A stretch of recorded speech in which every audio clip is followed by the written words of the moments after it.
Okay. This is me, Paul. The idea has been expressed online that there are those who feel sorry for me when Raj uses me as an example and feels that it's not really in good taste for Raj to do that. I want to let you know, especially tonight when I know I'm going to be the example, that I'm very happy. It doesn't bother me a bit. Everything that Raj is teaching and everything we're reading about in the Course can very easily be left in lofty terms that aren't totally relevant. And in every case when he uses me as an example, he's making it relevant. And if that makes it easier for someone else to relate to it, I am more than happy for him to do it. It has never bothered me. So I just needed to make that clear. Good evening. And welcome to everyone who's joining us on the internet. I am indeed going to start with a story that began some time ago when Paul, for righteous reasons, very good, wholesome, righteous reasons, committed himself to being involved in this work that we're doing together. He feels that it's very important to him. He also feels that it's just simply important and it's worth sharing. And so he has devoted himself to it. But as time has gone by, his devotion to it has caused him to restrict his attention, so it has become smaller and smaller. And in many ways, he has become like a hermit, or like someone in a monastery, apart from everything, staying in that place where his mind is undisturbed and he can attend to me, attend to whatever he and I are to do together.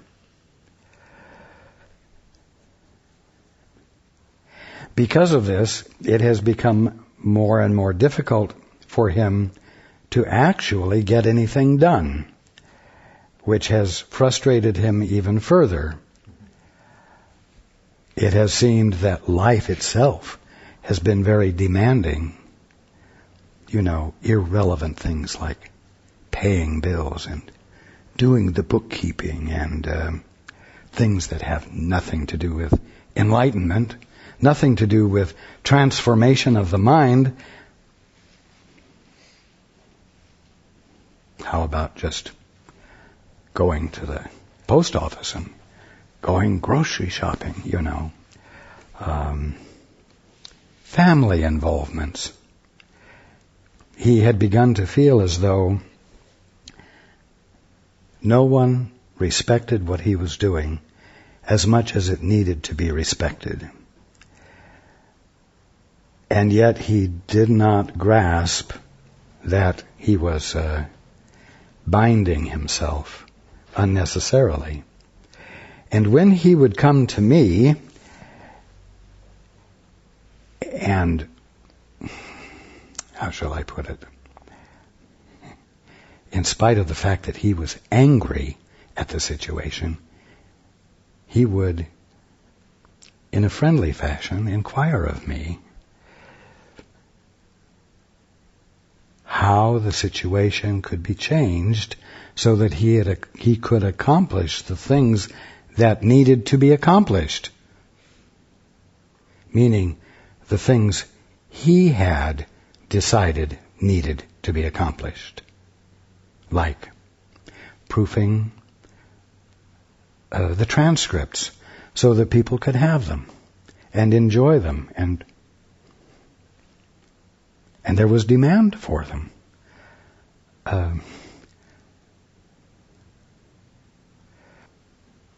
In his mind, he had become very complex and very tight and very frustrated and very angry.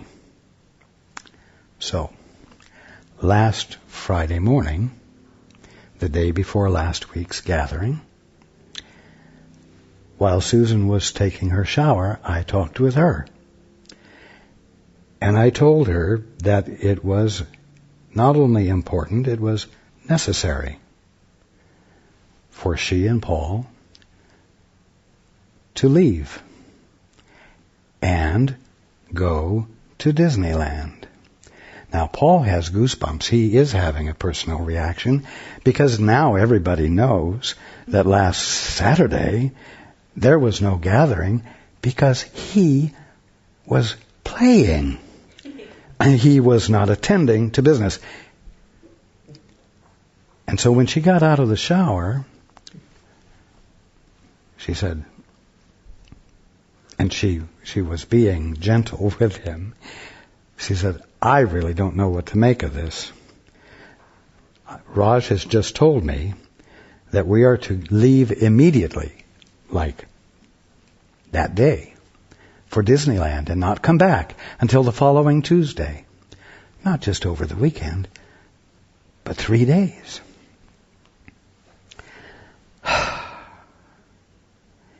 Well, Paul had his immediate opinions about it, which he didn't voice. But he knew now that nobody, even in his own household, really understood the importance of the work that he's involved in. And that doing something frivolous at the last moment before a meeting was more important. And this fueled his already existing frustration. After all, at this point, there are 3 transcripts not available on the website, which he was intent upon getting done because it was a right thing to do, an important right thing to do. And of course, the last few meetings that we've had have dealt with the orphan mentality and the fact that the way you get your meaning is by doing things well, doing important things well. You see, you think I'm just talking to you, but I'm talking to Paul too. Now, Paul found a place in himself that recognized, kind Paul, that Sue was tired. And she really did need a break. And that was the only way he himself could justify this. She said, ask Raj yourself, and let's find out whether I was hearing correctly or not. Well, of course, that's a really loaded question for Paul. If the answer is no, then he's saying she heard incorrectly. If the answer was yes, it meant that I didn't value what he valued, which was to be dutifully there for the meeting Saturday night. And that Friday and Friday night to get those transcripts finished and uploaded onto the website. And to be able to be accountable with good favor. Well, I told him that she heard me correctly.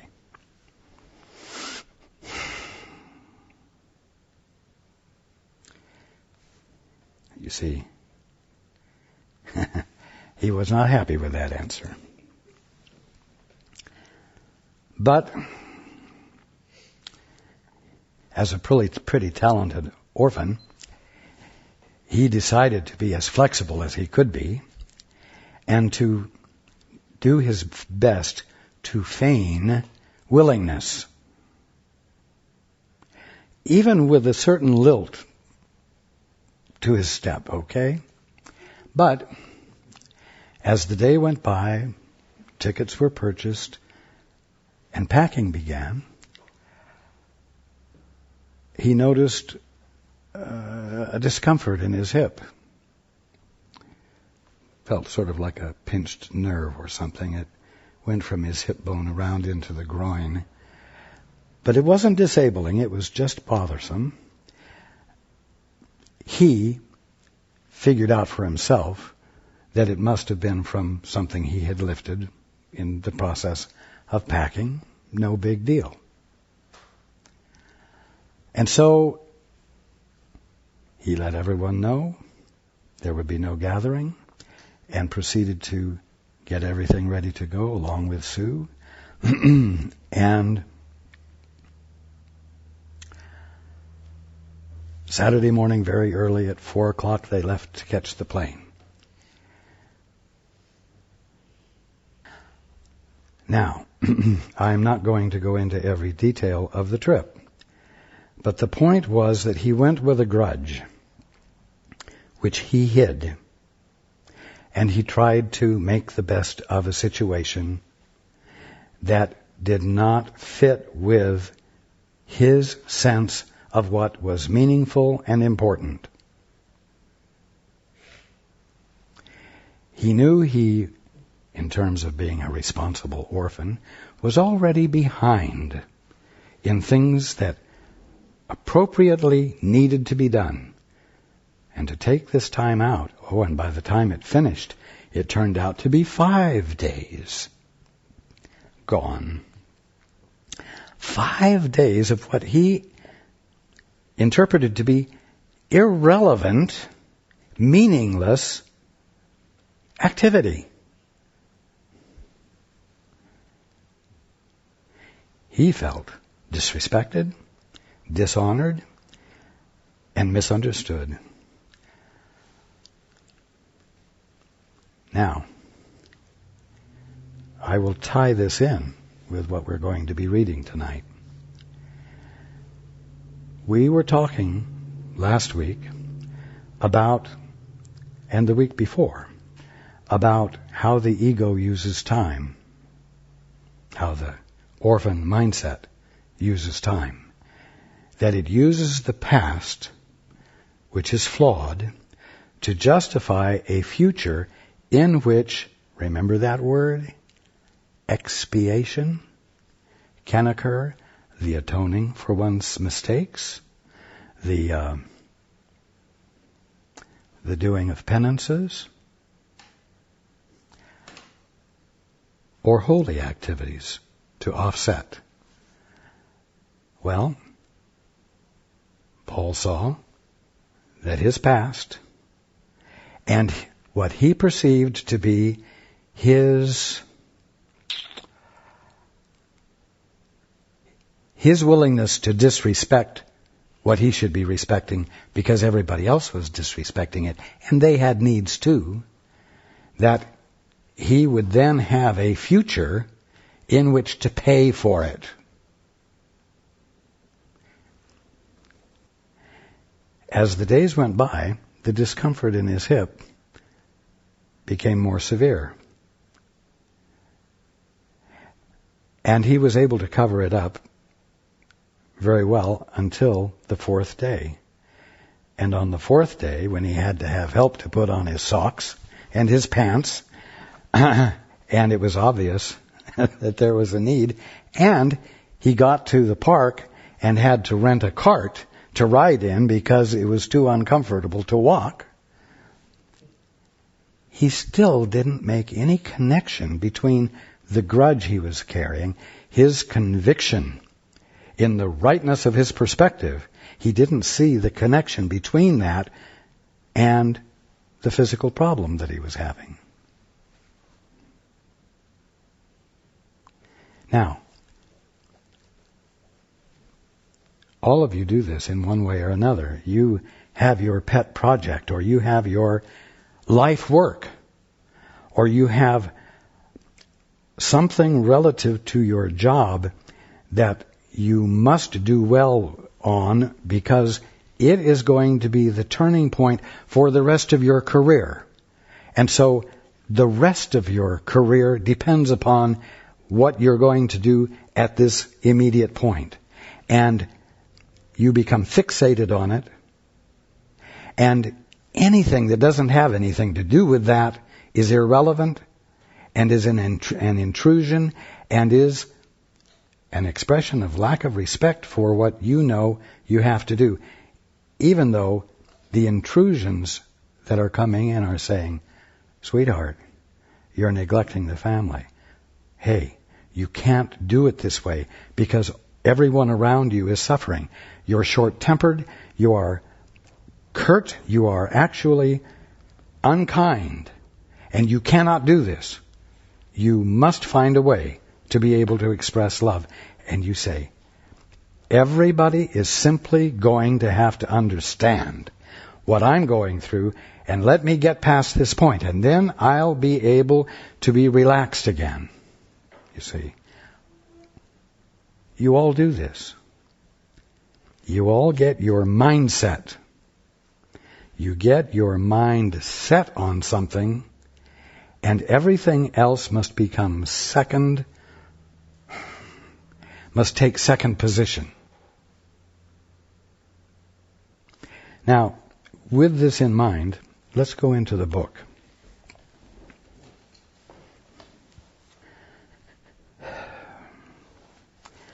We ended up last meeting,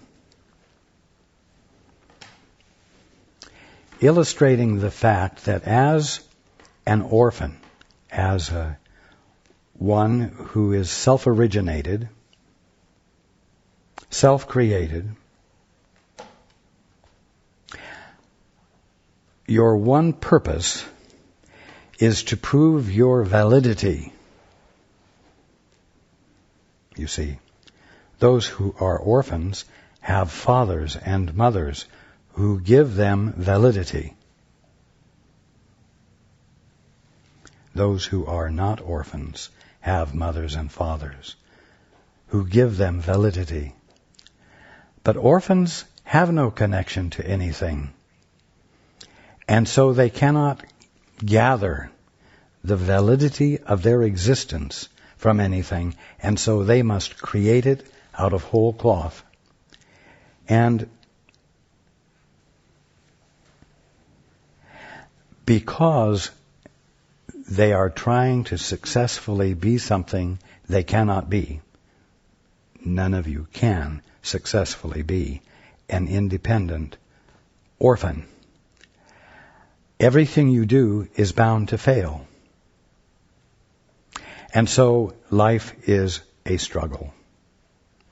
And as we've talked about, you've taken on the challenge of that struggle. But at some point the truth will out. The truth will become clear that you cannot be an orphan. That you cannot be what you're trying to be. And so what does the orphan mindset do? What does the ego do? It says, okay, if I am bound to fail ultimately, I am going to interpret that ending on my terms. That ending being the death of the ego. That event of death is going to be used as the proof that what happened before it was life, was real. And so, although death isn't looked forward to, and no one is significantly challenging it in the way that will demonstrate its nothingness, it is accepted. And so part of the ethic of the ego's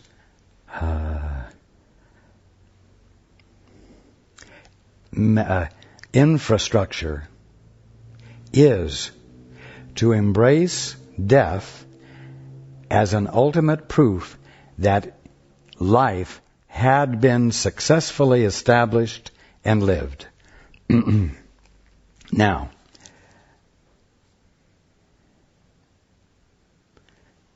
we read last time, even the past life, which death might indicate, could only have been futile if it must come to this.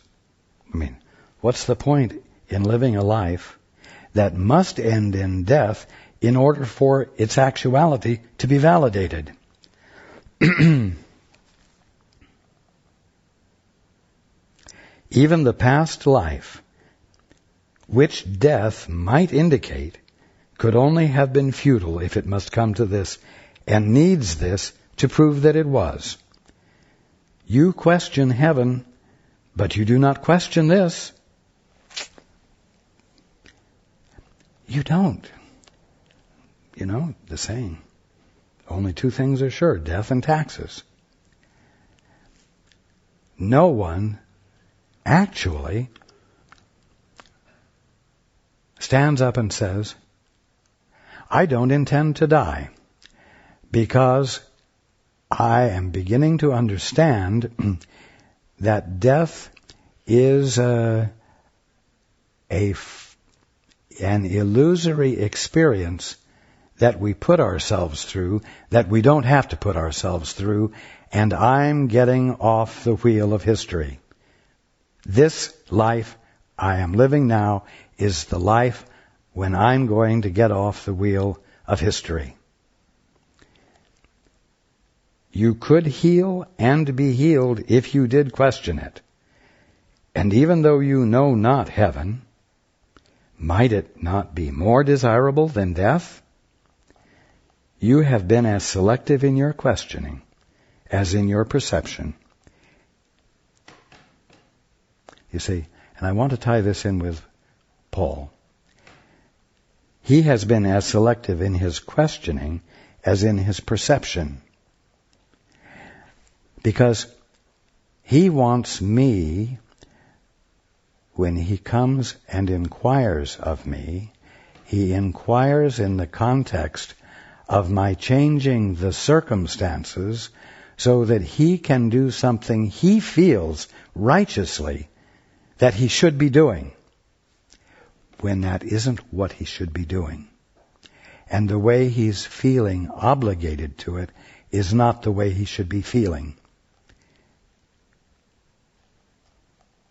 The next sentence says, an open mind is more honest than this. When you go to your guide or you go to the Holy Spirit and you ask a question, and you ask the question in a way that requires the answer to fit your pre-existing values, you're not going to hear an answer. Because your mind isn't open. And Paul couldn't hear the answers. And while he was on the trip, he would go out on the balcony every morning when he got up, and he would implore me to explain to him how all of this nonsense, all of this stimulation that he found everyone else basking in. And of course, he had very negative opinions about it. I mean, it was almost as though they were unable to exist without this artificial stimulation of new experiences and new things to see and bright colors and things that had nothing to do with teleportation, had nothing to do with physical healing, as his hip gets more and more uncomfortable. See, he didn't realize that what he was choosing to do was disabling him in his denial of what confronted him because it didn't fit his current value system. An open mind is more honest than this. Now, the ego, the orphan mentality, has a very strange notion of time. And it is with this notion that your questioning might well begin. The ego invests heavily in the past, and in the end believes that the past is the only aspect of time that is meaningful. All of Paul's thoughts were out of the past. Commitments he had made long ago. Circumstances that made it impossible for him to fulfill those commitments. The fact that things that should have been done weren't done and were still waiting for him to do while he did irrelevant things. All of these past memories, issues, and experiences were what he was valuing. It was impossible for him to be present in the moment at Disneyland. The ego invests heavily in the past, and in the end believes that the past is the only aspect of time that is meaningful. You will remember that we said its emphasis on guilt enables it to ensure its continuity by making the future like the past. And what? Thus avoiding the present. If you want to imagine time correctly, it is a line that comes from the ancient past up to the present moment. And you see that present moment as a transition point in the line to what will come, the future. But the fact is that right at what the ego sees as a transition point is a gap in the line. The past is memory, and the future is imagination. And there's a gap between the two. They are not connected. And that gap, if that's where you will bring your attention, is where your escape from time can occur.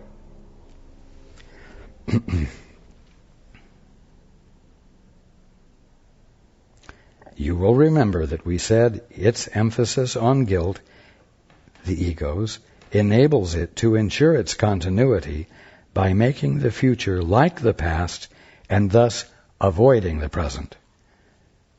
By the notion of paying for the past,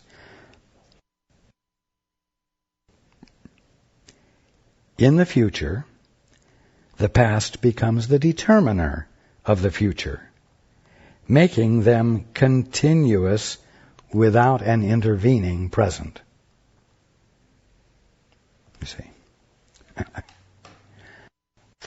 5 days, Paul was never in California.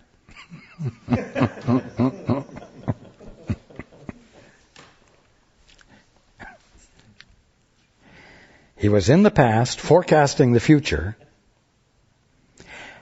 and letting the past color the present, so that everyone around him who was tickled to death and happy and laughing and enjoying themselves were all insane, misunderstanding what was meaningful and distracting themselves from what was meaningful by silly stimulation. He saw himself. He saw his mindset. And all the time he was being there, having to observe these people being insane, he was feeling the weight of the future beating him down, putting him further behind, putting him at further disadvantage, and ultimately demonstrating to him his powerlessness. It was very insulting.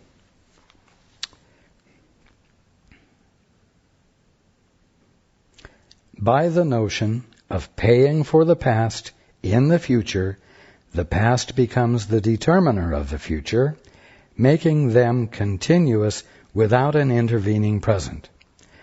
For the ego uses the present only as a brief transition to the future, in which it brings the past to the future by interpreting the present in past terms. Now has no meaning to the ego.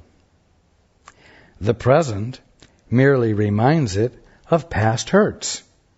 Yeah, can't you so-and-so see that what you're having so much fun at and what you insisted on dragging me along with you to experience is like rubbing salt in a wound? Just making the problem worse? Don't you understand me at all? Don't you understand what this work is that Raj and I are doing? That's what the ego says. Oh, the present merely reminds it of past hurts, and it reacts to the present as if it were the past. The ego cannot tolerate release from the past. And although, why not? Because it must have the past in order to secure a future for itself in which you can pay for what you've done wrong and improve yourself, refine your soul, bring yourself closer to God, which really means be an orphan who manages, let's say, to get up to the top floor of the orphanage with the best view. The ego cannot tolerate release from the past. And although the past is no more, the ego tries to preserve its image by responding as if it were present. Thus, it dictates reactions to those you meet now from a past reference point, obscuring their present reality. You remember last time we were talking about someone going to a party and meeting somebody, and the upshot of it was that person reminded them of another person they knew. In other words, the impression they got from this person was like the impression they got from another person. The impression was something they got and had nothing to do with either of these individuals. And so connection never occurred. It dictates reactions to those you meet now from a past reference point, obscuring their present reality. Paul's mindset dictated his reactions to those around them. The stupid ones who ought to know what's important, but obviously didn't. In effect, and that included his wife, Susan, and that's exactly how malicious the ego can be when its will is violated. Because Paul in his right mind knows that Susan is his partner. She is part of the team that he and she constitute. And he knows that her entire motivation is one that is in support of this work and of his relationship with me. And, most of all, she looks forward to his experiencing the real benefit of our collaboration, which can be better stated, our friendship.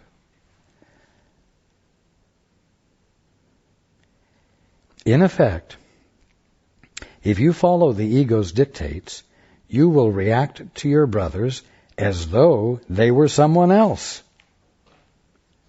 And this will surely prevent you from perceiving them as they are. Paul goes to Disneyland every day and not only having negative thoughts about those close to him, but noticing how people tend to be led around by very subtle controls. Noticing how well designed, you can hear how silly this is. Noticing how well designed and laid out the park is so that people can be moved with the greatest ease. See? So that people can be moved with the greatest ease, rather than so that people can move where they wish to go with the greatest of ease. It is designed so that people can most easily do what they feel invited to do by the circumstances and their desires. But Paul interpreted it as control, and that these people were all like sheep being herded from one land to another. The orphan mindset is delusional, and that's what it's important to understand. And it is also mesmeric. It is like getting caught in an eddy in a stream or a river, like a leaf getting caught in an eddy off to the side where the current flows in a circular motion and the leaf is trapped there away from the movement of the stream. The mindsets you employ and the values you employ can become mesmeric. Another word you might find more palatable is obsessive. And the answer isn't for the details of the obsession to be altered, but for the inclination to be obsessive to be abandoned. And Paul was caught in an eddy. He was mesmerized so that he saw everything in very stark and negative terms. Because why? Because his important and valuable work was being honored less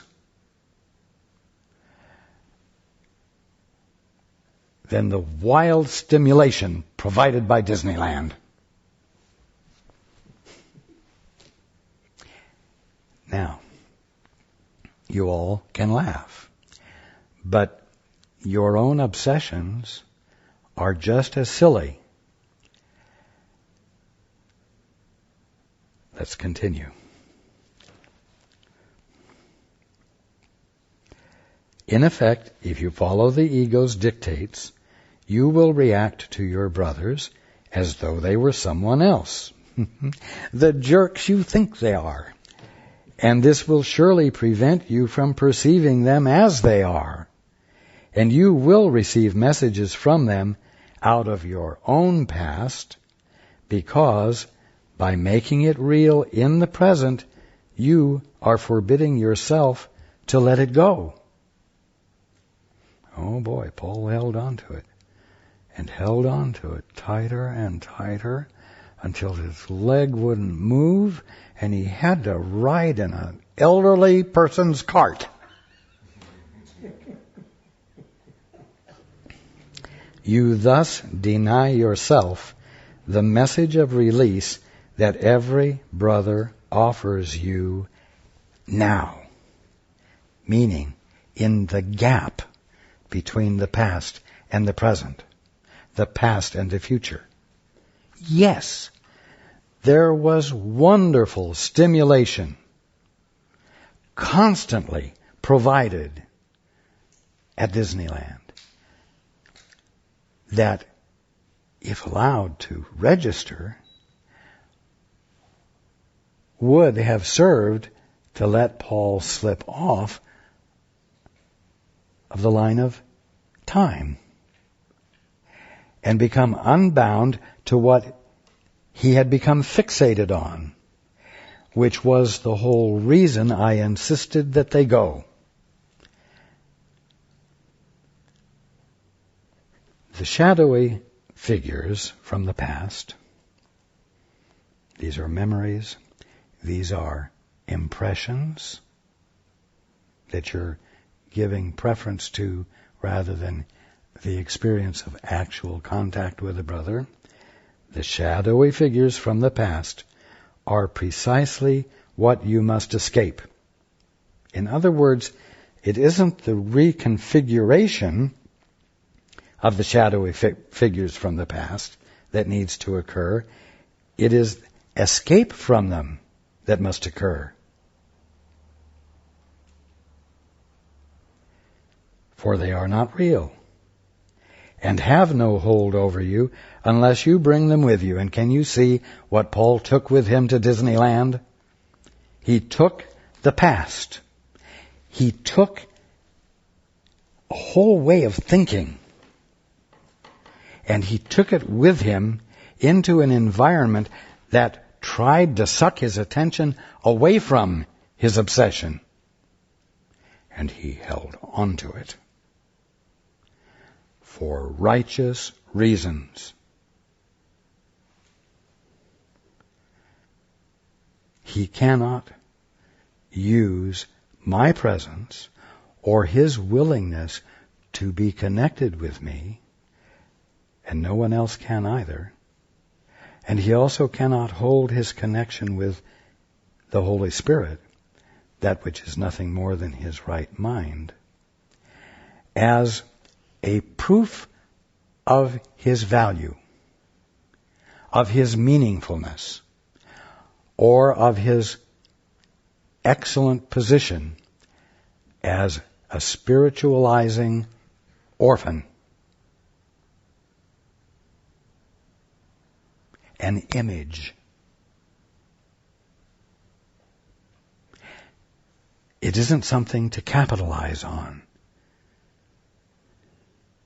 because that's just an impression as well.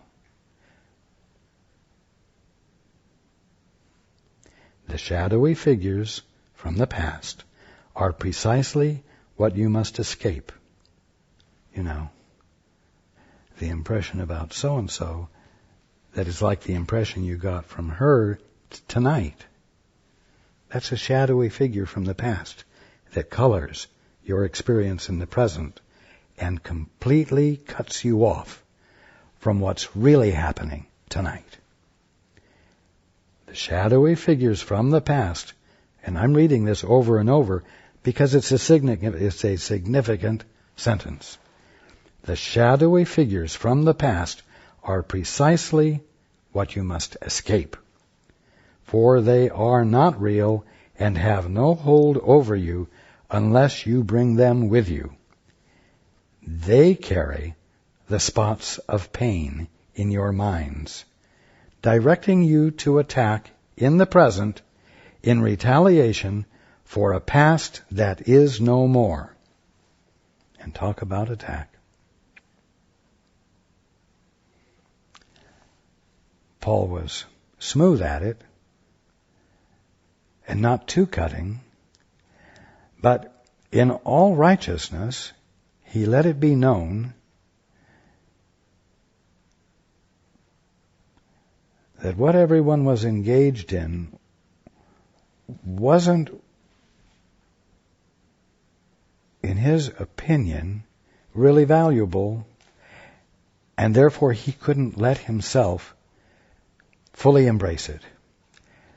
And the words that came out of his mouth were not nice. They carry the spots of pain in your minds, directing you to attack in the present, in retaliation for a past that is no more, and this decision is one of future pain. This decision sets into motion the continuation of the past. It is therefore a decision of future pain.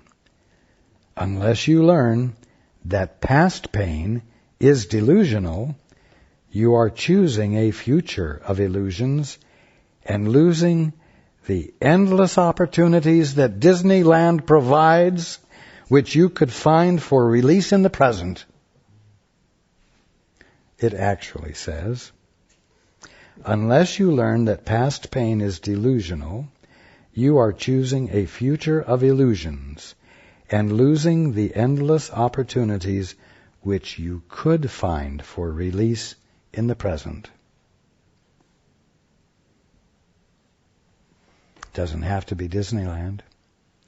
You can be caught up in a sense of loss or of failed purpose and go out and work in your garden and find in the garden endless opportunities for release in the present. Everything is stimulating. If you don't mind your uptight, red-ass attitude being unsettled, unrutted, kicked out, you are confronted at every moment, whether it's Disneyland or whether it's your garden, by the kingdom of heaven. If you don't think that reality is stimulating, then you have some wonderful discoveries to make. Being awake does not mean experiencing a mind so full of peace that there's no movement, that nothing happens that might distract you from the quiet. Doesn't that sort of sound like the experience you'll have in that box 6 feet under? That's not life. That's not reality. And that's not the nature or the experience of a holy mind. A whole mind. The ego would preserve your nightmares. You see, it's so easy to say, well, what in the hell is the ego anyway? The Course talks about the ego. The ego, the ego, the ego. The ego is nothing more than your bad habits that you employ and won't let go of. Just like Paul was. And it would preserve your nightmares, reestablishing them daily, momentarily, everything that happens. All of the intricate creativity and artwork of all the rides and grounds at Disneyland are just tantalizing tidbits of nonsense that, like the fire, draw the moth into the flame, draw you into your forgetfulness of what's important. Paul defined what was important to him as a holy work. Others might define it as a turning point in a career. Others might define it as obtaining emancipation as a woman.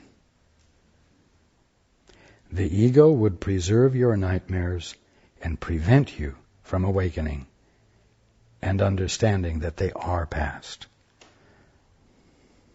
Every morning, Paul could have gone out on that balcony and looked around and let the present jar him out of the mesmerizing eddy of his thoughts that he was caught by.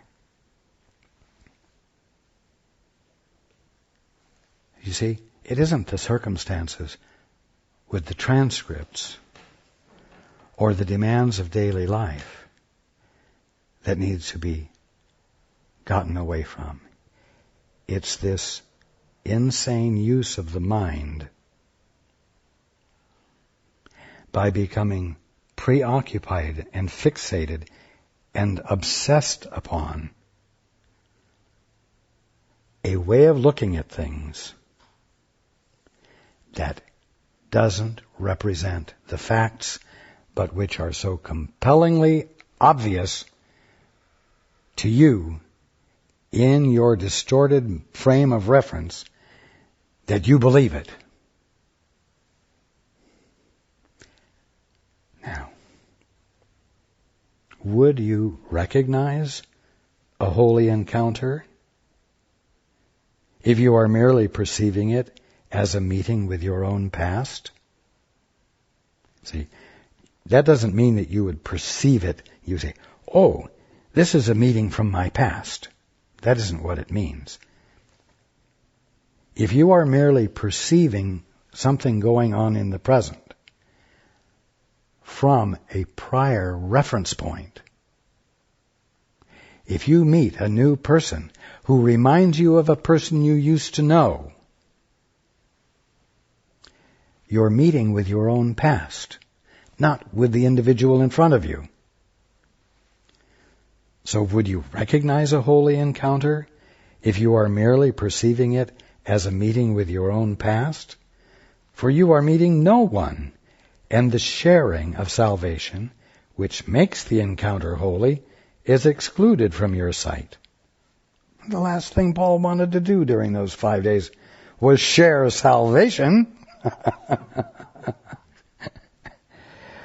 He wanted to nurse his wounds and let everybody know how insensitive they were. The Holy Spirit teaches that you always meet yourself, and the encounter is holy because you are. Because you are. The ego teaches that you always encounter your past, and because your dreams were not holy, were, past tense, not holy, the future cannot be, and the present is without meaning.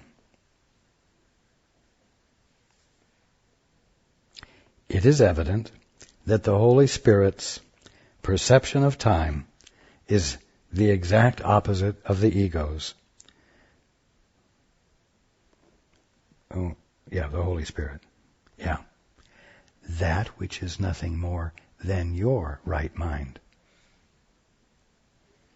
I want to introduce something here. The Course talks about the voice for truth and the voice for fear, right? Well, I'm going to tell you something. The voice for truth is the Holy Spirit, right? Nothing more than your right mind. Well, the voice for truth and the voice for fear are both your voice. You know, speaking out of both sides of your mouth. You give voice to one teacher or the other. Without you to give voice to it, neither teacher would be manifest.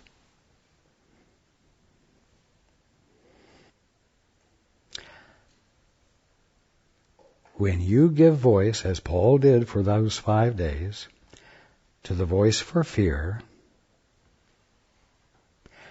you are speaking from a state of inner delusion. You are speaking from a mindset that cannot get out of itself and insists upon magnifying itself. It is a form of insanity. It is an experience of mesmerism, of being mesmerized.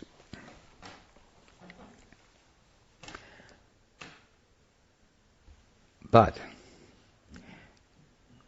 when you make a point of becoming still and listening for the Holy Spirit, or me, or your guide, and you hear and you give voice to that, you are giving voice to that which is nothing more than your right mind. And that which you truly are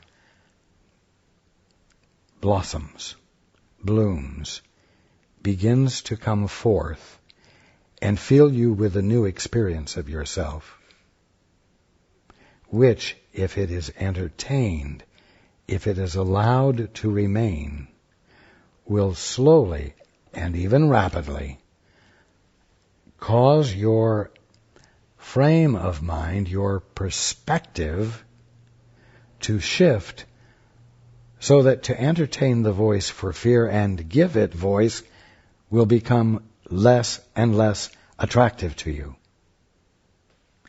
And that's the way you step off the wheel of history. That's the way you slip through the little gap between the past and the future. It is evident that the Holy Spirit's perception of time is the exact opposite of the ego's. The reason is equally clear, for they perceive the goal of time as diametrically opposed. The Holy Spirit, your right mind, interprets time's purpose as rendering the need for it unnecessary. Paul could not have been miserable if he did not value time, because the past had put him in a bad position that would cause his future to be more and more problematic. And that was his justification for not being present in the now, no matter what the stimulation was in the now. The stimulation could have been when he was standing out on the balcony, a bird dropping, falling. and hitting the ground from a bird up in the pine tree. That could have been the point of stimulation that brought his attention into the now and cleared his head. Because it wasn't the subject matter of his attention, it was, I'm going to say it this way, the timeliness of his perception. Was his perception really in the now? Uncolored by the past and uncolored by his projections of the future? You see? It doesn't matter what the subject matter is. The Holy Spirit interprets time's purpose as rendering the need for it unnecessary. Thus does he regard the function of time as temporary, serving only his teaching function, which is temporary by definition. The teaching function of your right mind is to bring you back into your right mind. Well, that isn't going to take eternity. It isn't going to take forever. It is going to happen. And so the time it takes means that the function is a temporary function.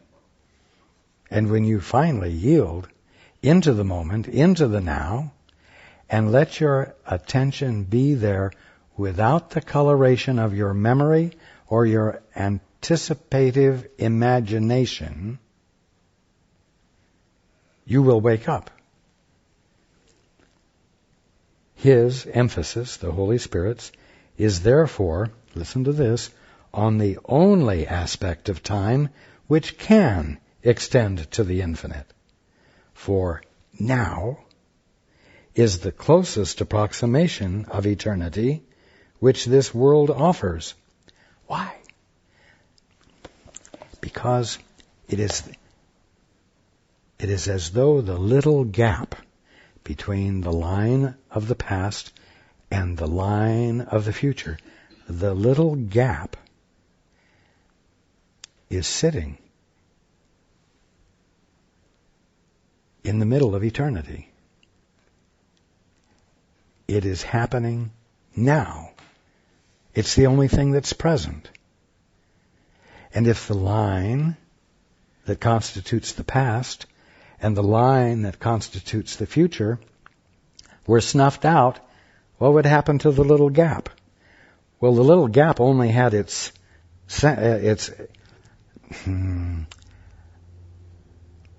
only appeared to have size because of how close the line of the past and the line of the future were together.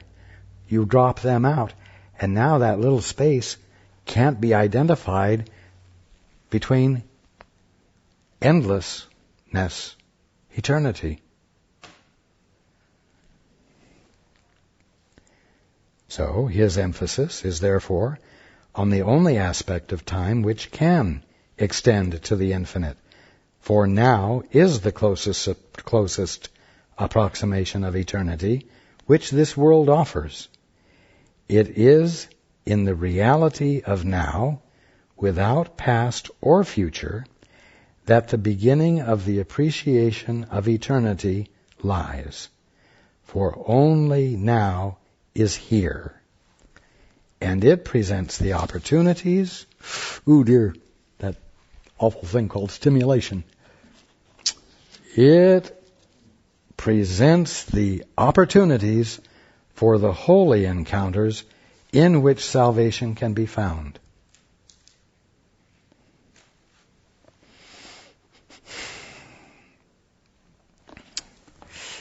Do you see? You take your weekends like Paul took his vacation. You take it with a grievance. You know, your life at work is stressful. But you get 2 days off. And you get a little relief where you can do a few things you would like to do. But the next week is going to come. And it's going to be like last week.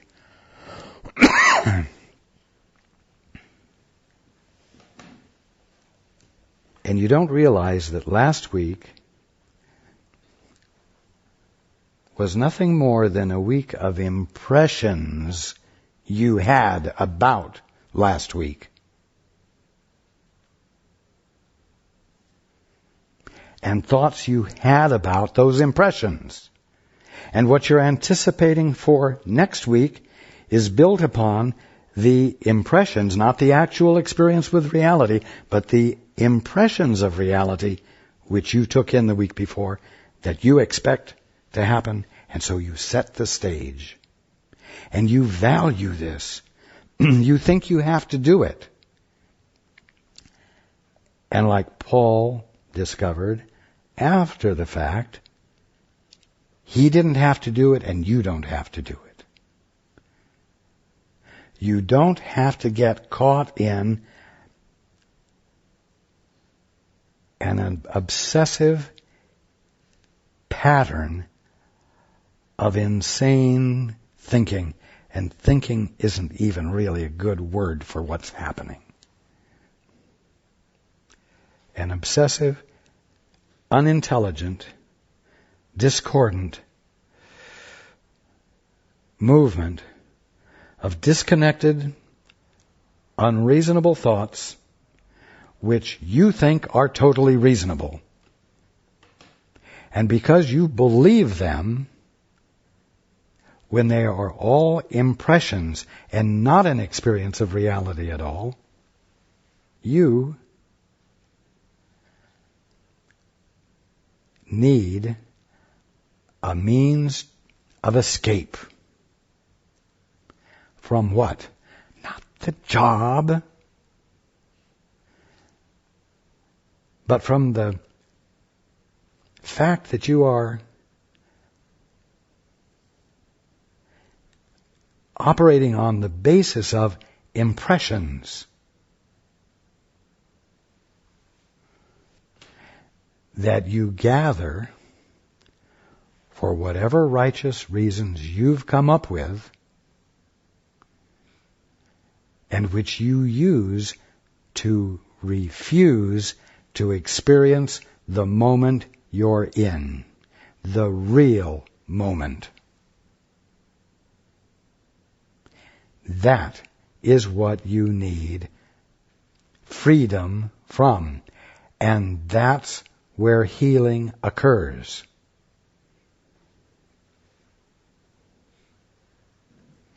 The ego, on the other hand, regards the function of time as one of extending itself in place of eternity.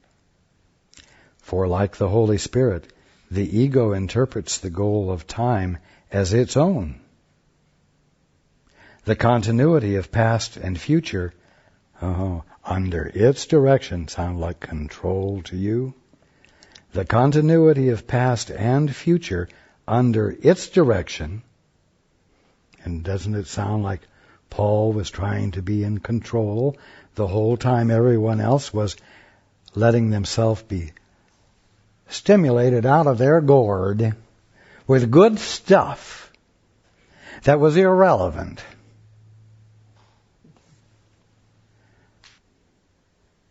The continuity of past and future under its direction, the ego's direction, is the only purpose the ego perceives in time. And it closes over the present so that no what? Gap in its own continuity can occur. Its continuity, then, the continuity of insane thinking, insane preoccupation with that which distracts you from reality, would keep you in time. So that someday you do ride around in the old people's cart. It's continuity which you maintain. There is no ego apart from you inflicting itself on you. You're maintaining it. It's a habit. It's the orphan mentality. Its continuity then, if you reinforce it, would keep you in time while the Holy Spirit would release you from it. It is His interpretation, the Holy Spirit's, of the means of salvation which you must learn to accept if you would share His goal of salvation for you. You, too, will interpret the function of time as you interpret yours, as you interpret your function. Well, hopefully Paul won't get caught up again in the righteous function of relaying the truth to the world that he and I together are sharing. He will be active in that function, but not as a righteous function, not as something that he must do in a way that impresses everyone else so that they will honor the truth that's being shared. I mean, to not be, or to cancel a meeting 24 hours before it happens for no good reason at all, except to jump a plane and go to Disneyland, is not something that deserves much respect, is it? And of course, he's not really interested in making a good impression. And he really isn't. But you know what? The ego gets him the other way around, as I've mentioned before. He doesn't want to make a bad impression. And it's the same hook either way. Someone who's caught up in making a good impression is caught in the eddy just as much as a person who doesn't want to make a bad impression. When being the Christ, giving voice to the voice for truth, isn't about looking good or looking bad. It's just about being in the now. It's about being in the gap. And while any of you are being in the gap, you help to pull others into it and make it easier for them to find it and to value it more than what their history is telling them they are bound to experience in the future, and which they must either defend themselves against or use to undo the faults that they've engaged in the past. If you accept your function in the world of time as healing, you will emphasize only the aspect of time in which healing can occur. Well, you think Paul was interested in healing? Anybody? No, they were all inflicting the irrelevant upon him. He wanted to protect himself. Do something to make his future not as bad as it was going to be if he continued to let himself be in this place, this activity that had no capital M meaning to it at all. If you accept your function in the world of time as healing, you will emphasize only the aspect of time in which healing can occur, for healing cannot be accomplished in the past and must be accomplished in the present to release the future. This interpretation ties the future to the present, and I'm adding, instead of the past, and extends the present rather than the past. But if you interpret your function as destruction, you will lose sight of the present and hold on to the past to ensure a destructive future. And time will be as you interpret it, for of itself it is nothing. When you find yourself beginning to feel incensed at others' lack of appreciation for what you value, and when you begin to see yourself as put upon by people or by circumstances where what you value is constantly foiled, you may know that you have gotten caught in an eddy of,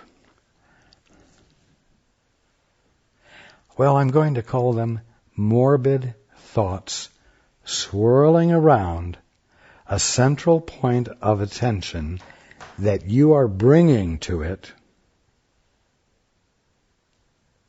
and which you insist upon magnifying, which will ensure that you will be even more obsessively committed to it. And it's the whole miasma of confusion that feels like intelligence, that isn't real, and that you don't have to honor, and that you can escape by watching a bird dropping fall, or watering a plant, or noticing a bloom, or daring to genuinely feel happy when everything from your memory says, you have no choice but to be miserable.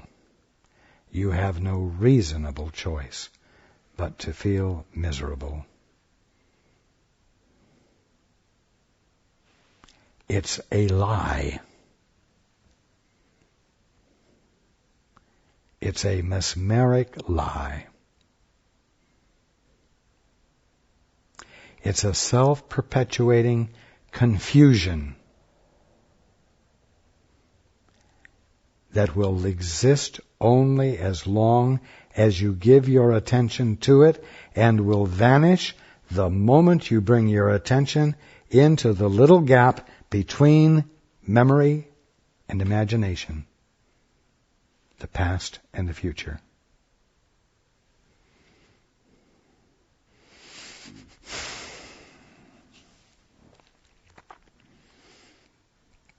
I love you. I love you.